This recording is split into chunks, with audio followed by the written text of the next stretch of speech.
헨리 나우에는 가톨릭 사제임에도 불구하고 기독교 최고의 영성가로 꼽히는 이유는 바로 그는 성경의 깊은 묵상과 또 말씀을 통해서 예수님께 더욱더 집중하는 삶을 강조했기 때문입니다. 특히 그는 기도의 중요성을 누구보다 많이 강조를 했습니다. 하지만 그를 더욱 위대하게 만든 것은 그의 수많은 책이나 학문적인 그런 지식이 아니라 자신의 삶을 통해서 그리스도의 모습을 실천적으로 보여주었다라는 점입니다. 헨리 나우에는 안락과 명예를 내려놓고 예수님처럼 참으로 낮아지는 그런 삶을 비우는 삶을 살았습니다. 그는 예일대학교 교수였지만 미래가 보장된 명성과 지위를 가지고 있었지만 그는 교수직을 내려놓고 남미로 떠나 그곳에서 가난한 이웃들과 함께 신앙생활을 했습니다. 그리고 후에 하버드 대학 교수로 다시 돌아왔지만 또 얼마 후에 그는 하버드 교수직도 내려놓고 그리고 카나다 근교 토론토 근처에 있는 정신지체 장애자들 소수 몇 명과 함께 그의 삶을 살았던 자였습니다.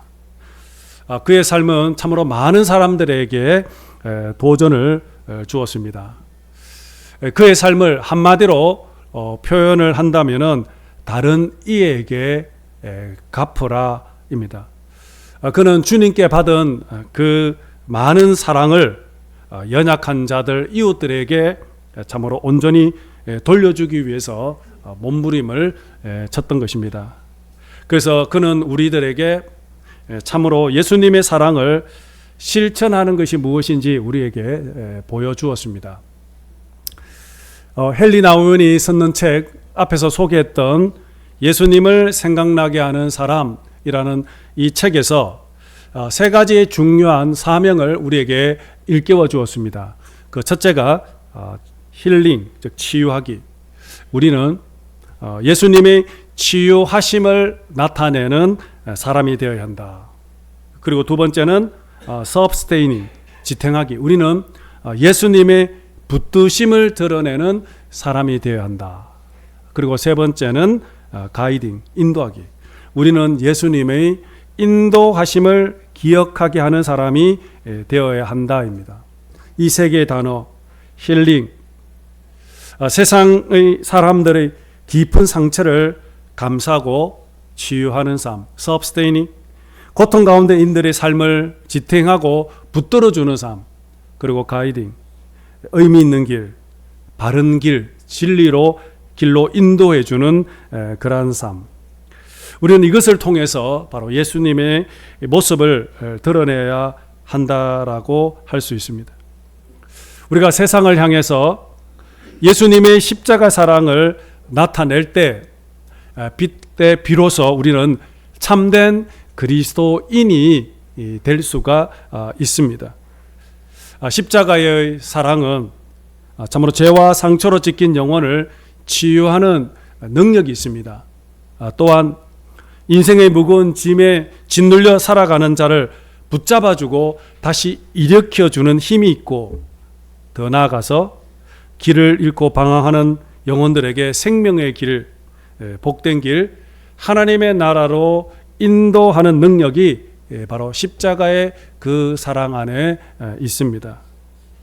여러분, 우리 그리스도인들은 어떤 사람입니까? 우리 모두는 다 그 십자가의 사랑을 체험한 자들 아닙니까?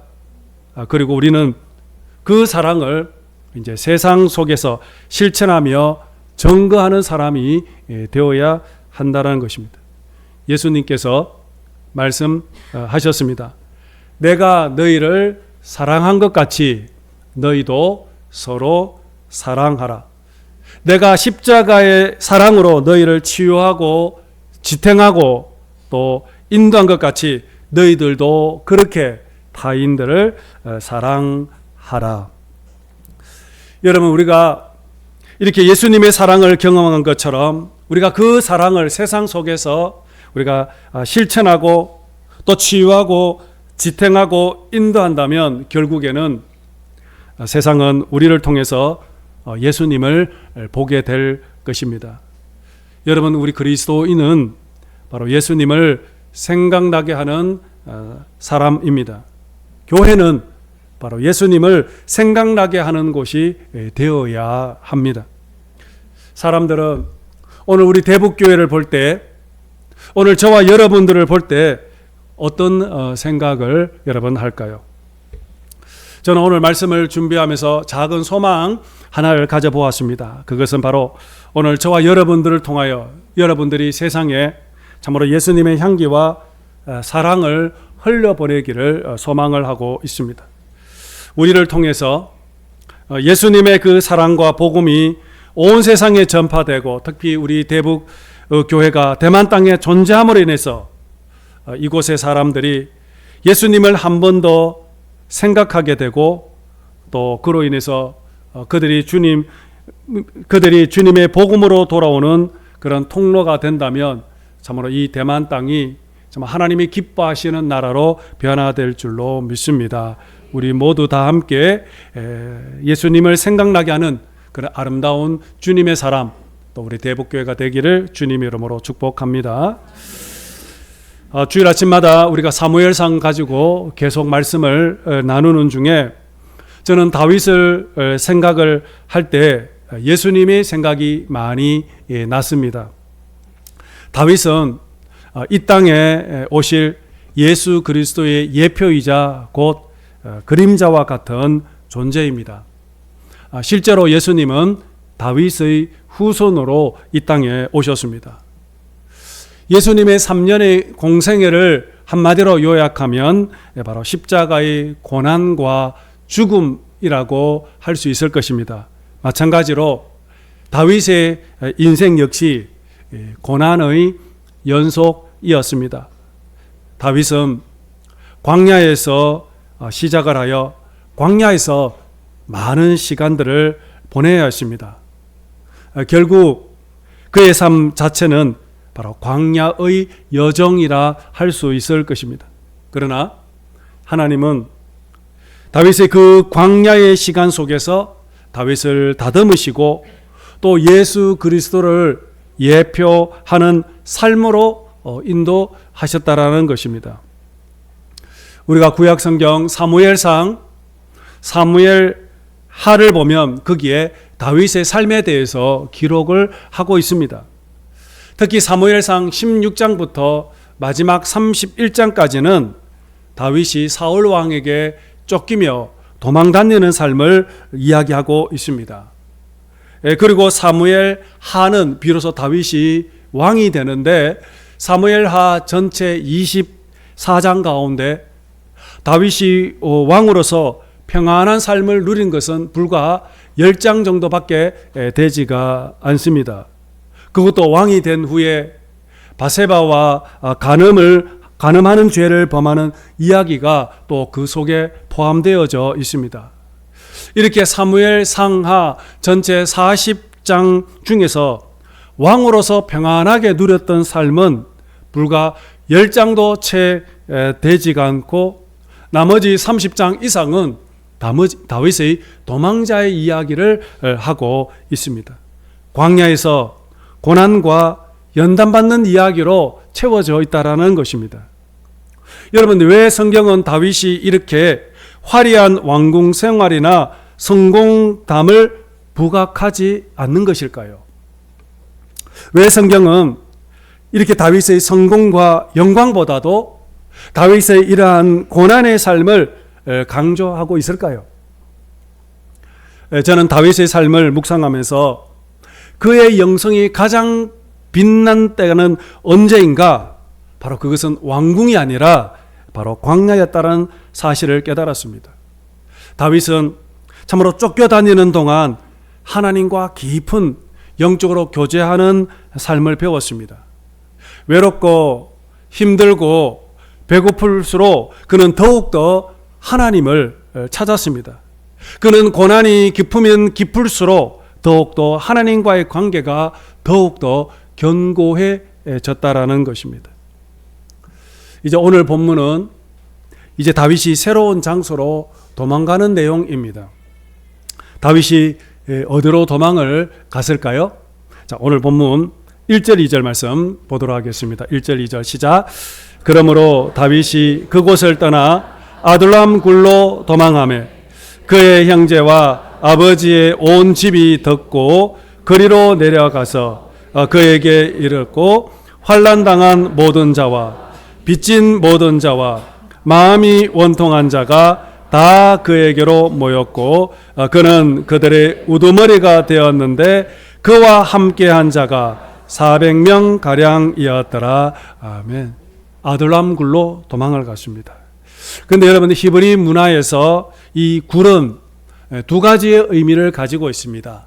하나는 피난처요, 그리고 또 하나는 무덤입니다. 고대 전쟁사를 살펴보면 왕들이 전쟁을 하다가 굴로 도망을 가고 도피처로 삼는 것을 종종 볼 수가 있습니다. 다윗도 지금 사울 왕의 칼을 피하여 지금 굴로 피신을 했습니다. 그러나 여러분, 이 굴은 무덤과 같은 곳입니다. 지금 다윗이 이 굴 속으로 들어갔다는 것은 마치 참으로 이 땅에서 죽은 자와 다를 바가 없는 그런 처지에 놓여 있다는 것을 의미하고 있습니다. 다윗은 이 땅 그 어디에도 안전하게 피할 땅 한 평도 없었습니다. 사방은 자기를 죽이려고 하는 사람들로 덕실거리고 있었습니다. 어쩌면 그의 인생 가운데 참으로 가장 혹독한 추운 겨울을 맞이하고 있을 것입니다. 결국 그가 선택을 한 것은 바로 죽은 자들이 가는 곳, 바로 무덤을 향하여 도망을 갈 수밖에 없었습니다. 그러나 여러분, 참으로 놀랍게도 이 굴은 끝이 아니라 새로운 시작을 준비하는 장소가 되었습니다. 다윗은 죽음의 자리까지 내려갔지만 이곳에서 더욱 하나님을 의지하여 더 깊은 신앙으로 나아가는 장소가 되었습니다. 그래서 다윗은 이 굴에서 시 한 편을 썼는데 바로 그 시가 오늘 시편 57편 1절입니다. 1절 말씀 우리 함께 보겠습니다. 시작.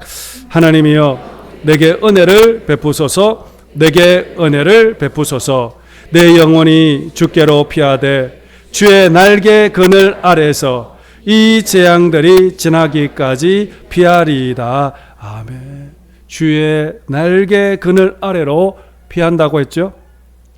다윗은 이 아둘람 굴로 피할 때에, 도망을 갈 때 두 가지의 마음을 아마 가지고 있었을 것입니다. 하나는 나는 이제 이 세상에서 죽은 자다. 나는 이제 더 이상 소망이 없다. 그러나 하나님만이 나의 소망이요 나의 구원자임을 그렇게 믿고 떠났을 것입니다. 그리고 또 하나는 하나님이 나의 피난처이심을 믿고 떠났을 것입니다. 주님의 품을 향하여, 주님의 품이 나의 안식처임을 믿고 다윗은 그곳을 향하여 갔던 것이었습니다. 다윗은 지금 죽음의 자리까지 내려갔습니다. 세상 소망 끝이 났습니다. 하지만 하나님은 다윗을 향하여 놀라운 계획을 가지고 계셨습니다. 무덤과 같이 이렇게 어둡고 춥고 고통스러운 이 굴 속에서 다윗의 왕국, 메시아 왕국을 준비하셨다라는 것입니다. 여러분, 우리 기독교가 어디서부터 출발했습니까? 예수님의 무덤에서 시작되었듯이 다윗의 왕국 역시 바로 이 아둘람 굴에서부터 시작이 되었습니다. 후에 다윗이 왕이 되어 다윗 왕국을 세울 때 다윗 왕국의 일꾼들은 바로 지금 아둘람 굴에 모여 있는 이 사람들을 통해서 다윗의 나라 메시아 왕국을 이루어 가셨던 것입니다. 그러면 여러분, 오늘 지금 다윗과 함께하고 있는 이 아둘람 굴의 백성들은 여러분 어떤 사람들일까요? 오늘 본문 2절에 보니까 환난당한 모든 자, 빚진 모든 자, 마음이 원통한 자가 모였다고 했습니다. 여기서 환난 당한 자는 바로 외부로부터 핍박을 받는 자를 말하고 있습니다. 아무런 힘과 능력이 없어서 참으로 힘 있는 사람들에게 갑질을 당하는 사람, 바로 아무런 하소연할 것이 없어 억울하게 살아가는 사람, 이 사람이 환난 당한 자입니다. 빚진 자는 바로 경제적으로 어려움을 당하고 있는 자입니다. 가난하고 배고픈 사람들을 말합니다. 그리고 마음이 원통한 자라는 것은 마음이 깨어진 자를 말하고 있습니다. 마음이 상했다라는 그러한 뜻을 가지고 있습니다. 마음의 분노가 일어나는 그러한 사람들입니다. 여러분, 이렇게 마음이 깨어지고 부서진 사람, 세상 소망을 다 잃어버린 이 사람들이 지금 다윗 아둘람 공동체에 모였다라는 것입니다. 그런데 여러분, 참 놀라운 것은 바로 하나님은 바로 이들을 통하여 다윗의 왕국, 메시아 왕국을 만들어 갔다라는 것입니다. 여러분, 예수님께서 이 땅에 오셔서 공생애를 시작하실 때 성전에 들어가서 첫 설교를 하셨습니다. 그때 예수님이 첫 설교가 이사야 61장의 말씀을 가지고 설교를 하셨는데, 그 말씀이 바로 이사야 61장 1절 2절 말씀인데요. 여러분 함께 보도록 하겠습니다. 시작. 주 여호와의 영이 내게 내리셨으니 이는 여호와께서 내게 기름을 부어사 가난한 자들에게 아름다운 소식을 전하게 하려 하심이라. 나를 보내사 마음이 상한 자를 고치며 포로된 자에게 자유를, 갇힌 자에게 노임을 선포하며 여호와의 은혜의 해와 우리 하나님의 보복의 날을 선포하여 모든 슬픈 자를 위로하되. 아멘. 여러분, 이것이 바로 예수님의 비전이자 이 땅에 오신 목적입니다. 가난한 자, 마음이 상한 자, 포로된 자, 갇힌 자, 모든 슬픔을 가진 자를 위해서 예수님이 바로 이 땅에 오신 것입니다. 여러분, 하나님의 마음은 어디 있느냐? 바로 이 땅에서 가난하고 배고프고 소외당하고 고통을 당하는 그 사람들에게 하나님의 마음이 있고 그들 때문에 예수님을 이 땅에 보내신 것이라는 것입니다. 여러분, 특히 여기에 마음이 상한 자들이라는 단어가 나오죠. 이 마음이 상해졌다라는 말은 바로 마음이 깨어졌다라는 그런 뜻입니다. broken hearted. 여기서 깨어졌다라는 것은 유리가 산산조각 부서졌다라는 그런 뜻입니다. 여러분, 지금 오늘날 많은 사람들이 마음이 깨어져 있지 않습니까? 오늘날 너무나도 많은 사람들이 너무나 마음의 상처를 안고 지금 살아가고 있지 않습니까? 그래서 현대인들은 모두 다 위로를 받고 싶어 합니다.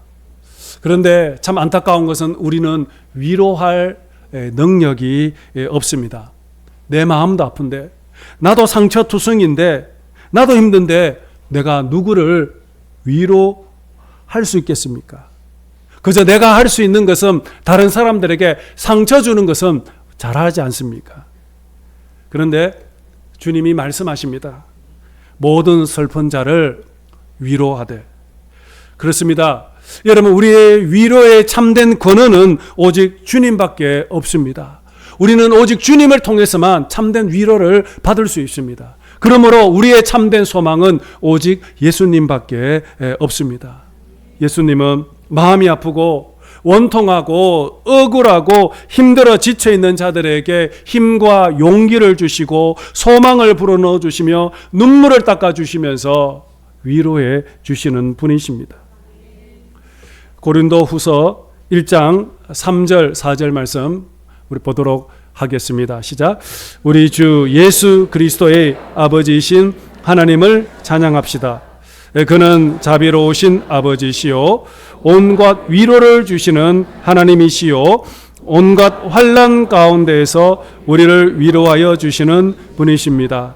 따라 하나님께 받은 그 위로로 우리도 온갖 환난을 당하는 사람들을 위로할 수 있습니다. 아멘. 우리가 하나님께 받은 그 위로로 우리가 온갖 환난을 당한 사람을 위로할 수 있다고 했습니다. 여러분, 교회는 어떤 곳입니까? 여러분, 교회는 바로 하나님의 위로가 있는 곳입니다. 여러분, 교회는 바로 하나님의 치유와 회복이 일어나는 곳, 바로 그곳이 바로 교회인 것입니다. 하나님의 치유와 회복은 오직 하나님의 위로가 있을 때만 일어나는 역사입니다. 그래서 헨리 나우엔이 앞에서 얘기했던 그 책에서 예수님을 생각나게 하는 사람이라는 그 책에서 예수님을 생각나게 하는 사람은 바로 주님의 임재 안에 살아가는 사람이라고 했습니다.